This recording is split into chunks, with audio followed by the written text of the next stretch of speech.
Alex, buenos días. No lo escucho. Active el micrófono, por favor. Lo tiene apagado.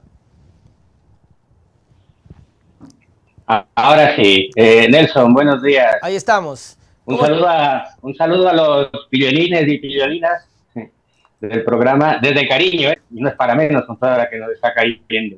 No, no, sí, yo sé. Por cierto, feliz cumpleaños adelantado. Es este mes, ¿verdad? Este mes, no he dicho el día, pero es este mes. Pero no lo he dicho todavía. Ya lo festejaremos por aquí, por Quito. Estoy por allá el 1 de abril, en una presentación que voy a hacer en Casa Toledo, en un show de comedia que hago, que no tiene nada que ver a la política. Lo he dicho así porque no quiero mezclar las cosas y quiero que sea un poco más familiar, abierto y toda la cosa. Alex, un gusto para nosotros también tenerte acá, principalmente para analizar, y lo que me ha preocupado de lo que nos enviabas, era el tema de la privatización. ¿Por qué? ¿Qué pasa? ¿Qué no sabemos nosotros de lo que se está tejiendo tras bambalina para esta eventualidad? Bienvenido. Sí, Nelson, ayer tú pasabas en la noche un reportaje sobre las calamidades que estamos viviendo en la seguridad social, y no solo en los hospitales del IES, en todo el sistema de salud pública del país, pero en concreto de toda la atención que se está teniendo en los hospitales del IES, sin medicina, sin nada. Y para entender esto, yo voy primero a las consecuencias que tendría la privatización del IES, ¿no? La mayoría, pues, no tiene trabajo ahora mismo, ¿no? Tanto en el sector público como en el privado, y lo que hace la gente es una aportación voluntaria al IES para al menos tener esa atención básica, cuando sea deteriorada, porque ir a la salud, a los hospitales privados, una atención te fracturas algo, te puede salir en una hospitalización entre 15.000 y 20.000 dólares de hospitalización, ¿no? Entonces, es gravísimo.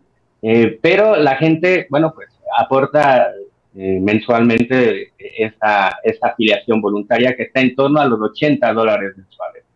Con la privatización del IES, esa aportación podría duplicarse y triplicarse en una situación en donde las pensiones de los jubilados y jubiladas en buena parte de la población no llega o está entre los 200 y 300 dólares. Si eso, que ya es menos del salario básico para sobrevivir, y también se redujese a la mitad o a la tercera parte, pues la cosa es demasiado dramática para todos, ¿no? Y para todas en general.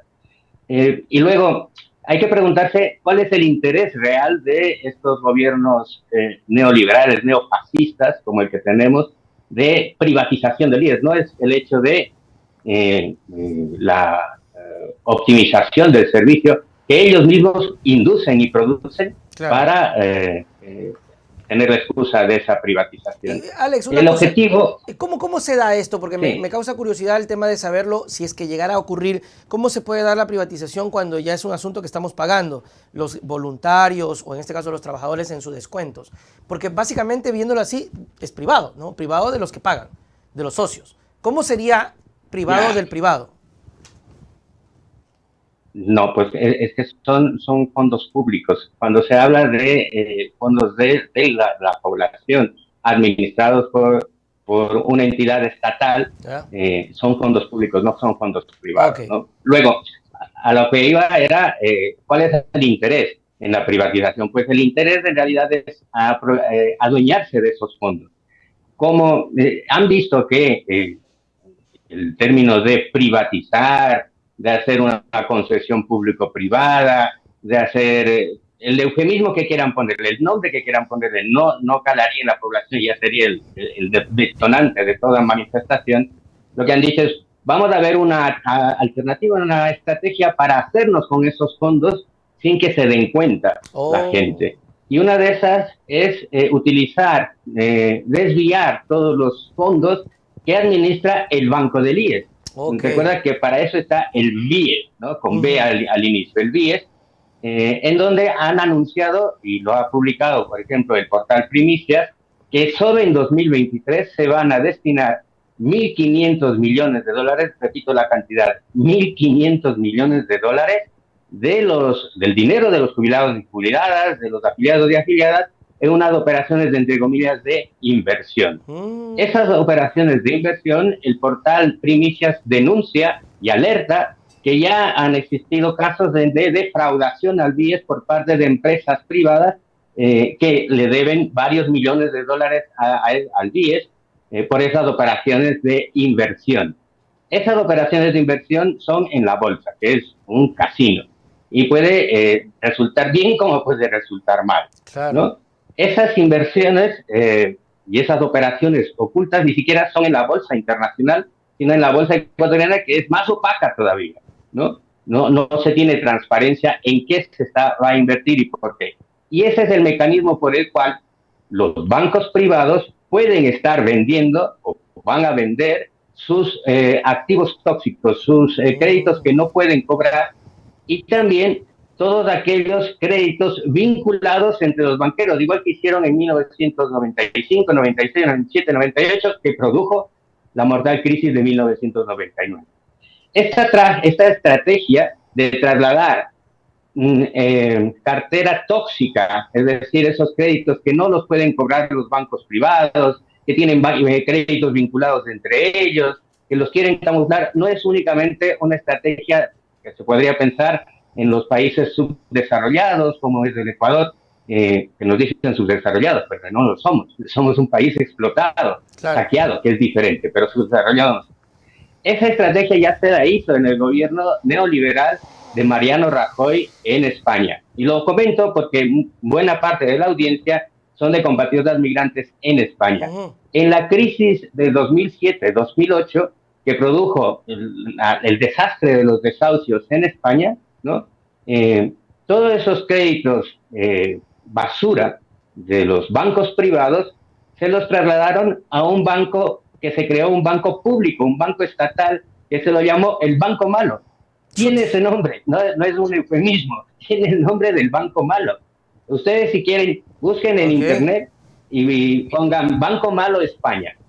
Se llama, luego le pusieron el nombre porque era ya demasiado escandaloso, luego le cambiaron el nombre a Sareb, Banco Sareb. Pero si buscan Banco Malo España, les va a salir Sareb. Entonces, en serio. Entonces, lo mismo tratan de hacer aquí. Es decir, trasladar todo lo que es tóxico para los bancos privados hacia esas operaciones de inversión del BIES que luego no se van a poder cobrar. Por tanto, los banqueros reciben el dinero contante y sonante y luego esa cartera vencida, esos créditos que no se pueden cobrar y esos créditos vinculados entre los mismos banqueros, bueno, pues que se haga cargo el BIES.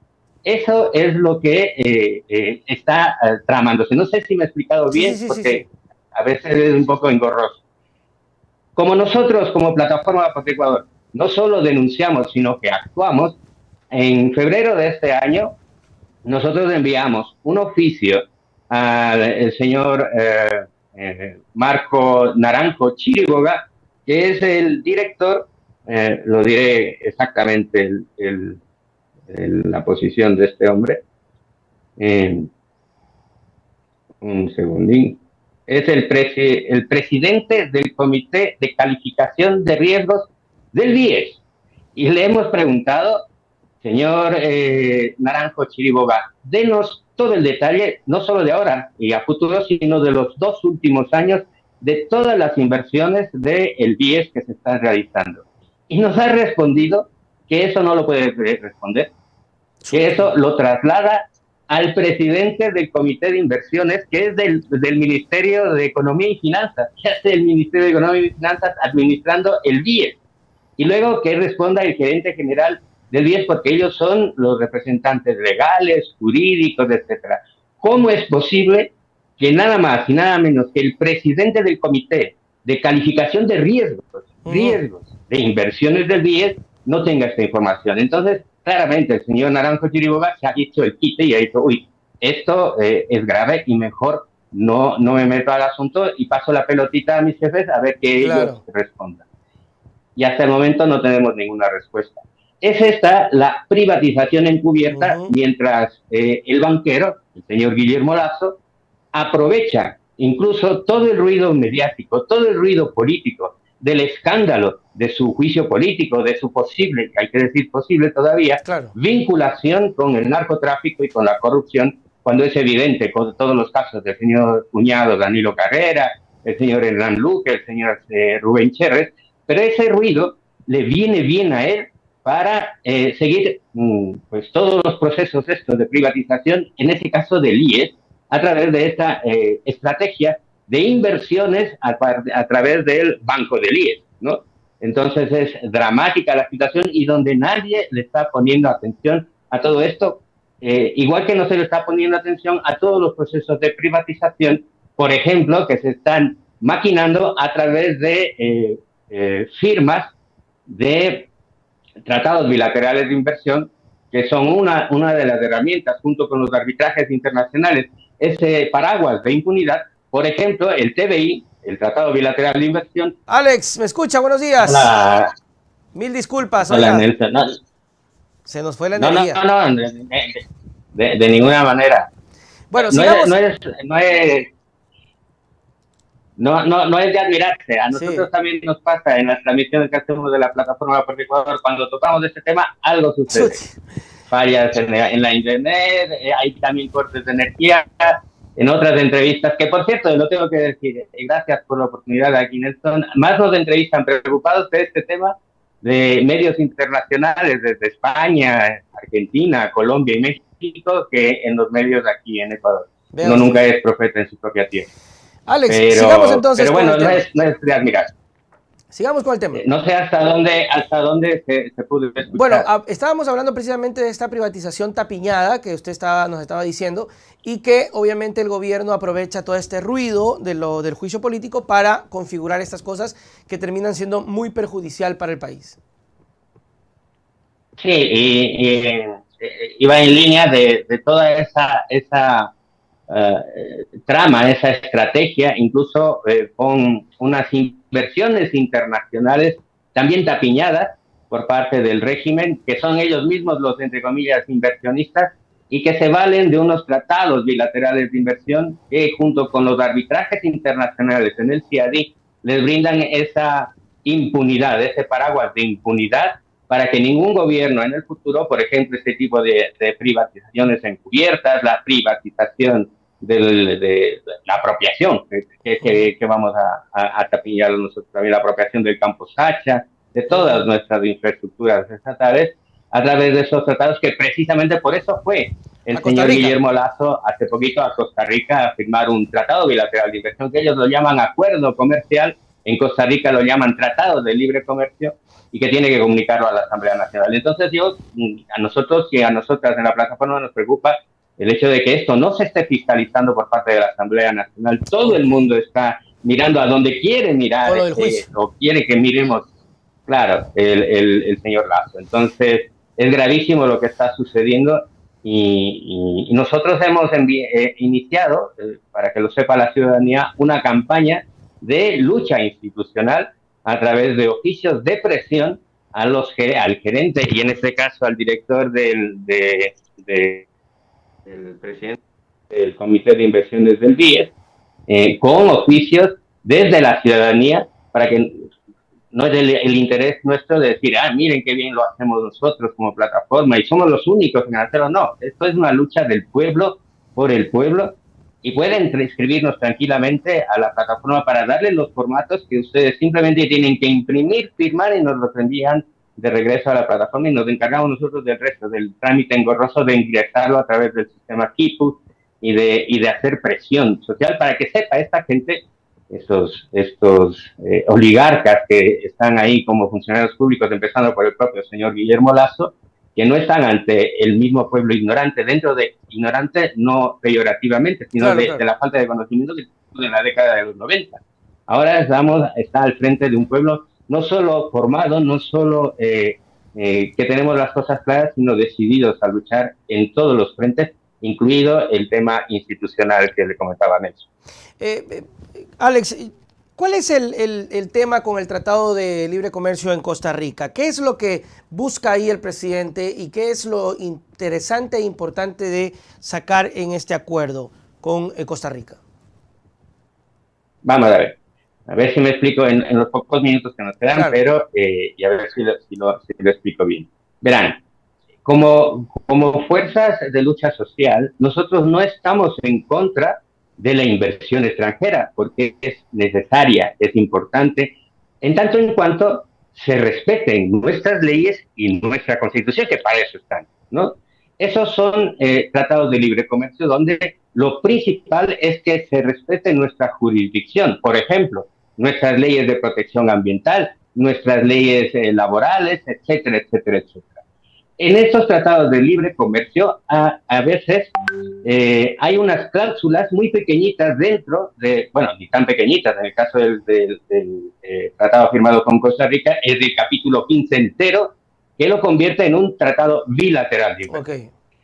Cuando un tratado es bilateral de inversión, cuando introduce cláusulas en donde dice toda demanda de una transnacional a un Estado, en este caso al Ecuador, no se va a dirimir, no se va a plantear juicios dentro de nuestro estamento jurídico nacional, ni respetando nuestras reglas, ni tampoco respetando nuestra Constitución, sino que nos salimos a unos organismos privados internacionales como son los arbitrajes del CIADI. El CIADI es un organismo privado de abogados privados en donde los países que firman esos tratados se someten, se ceden la soberanía hacia su soberanía jurídica, jurisdiccional nuestra, hacia esos instrumentos internacionales que son diseñados por las propias transnacionales, donde los países por lo general perdemos. Ahí hemos perdido el juicio de Oxy, ahí hemos perdido el juicio de Perenco, y ahí es donde se hace toda la trama. Y esto es inconstitucional. ¿Por qué? Porque en la Constitución de Montecristi se redactó, precisamente para precautelar esto, un artículo, el artículo 422, que prohíbe tácitamente ceder soberanía jurídica del Ecuador a instancias internacionales. Por tanto, esto sería incluso una alerta al hermano pueblo de Costa Rica para que sepan que lo que se ha firmado en Costa Rica es inconstitucional en Ecuador y que a futuro, a mediano plazo, cualquier gobierno medianamente decente va a tumbar ese acuerdo porque va en contra de nuestra Constitución. No sé si me he explicado bien. Sí, totalmente. Yo creo que ha sido muy claro. Lamento mucho, Alex, ese corte que tuvimos, pero no va a ser la última vez que siempre conversamos. Alex, tus palabras para despedirnos. Pues nada, un fuerte abrazo a toda la audiencia. También disculpas por el corte y lo que hemos tenido. No nos admira, insisto, en otras entrevistas que hemos tenido aquí en Ecuador, las pocas que estamos teniendo sobre ese tema, y que nos gustaría que más medios se preocupasen de eso, igual que tú, Nelson, que agradecemos muchísimo. Y un fuerte abrazo a toda la audiencia. Seguimos en la lucha. No olviden escribirnos. Ustedes buscan en internet Plataforma por Ecuador, ahí están todos nuestros canales de comunicación. Toda persona que quiera sumarse a esta lucha de defensa incluso del futuro de nuestros hijos e hijas, porque el tema de la jubilación, el tema de las pensiones, el tema de la atención primaria en los hospitales del IES también les afecta, también les importa, y es en defensa de nuestro país. Entonces, no solo hay que decir que se quiere luchar, sino que, bueno, pues la lucha se la hace luchando. Así que nada, un fuerte abrazo y nos vemos para acá el 1 de abril. Hecho. Chao. Gracias. Nos vemos, Alex. Adiós. Muy bien, ahí estuvo nuestro amigo Alex Flores en esta etapa de la entrevista. Lamentablemente tuvimos un corte de energía. Les cuento que acá en mi sector, qué problema, qué terrible. Oiga,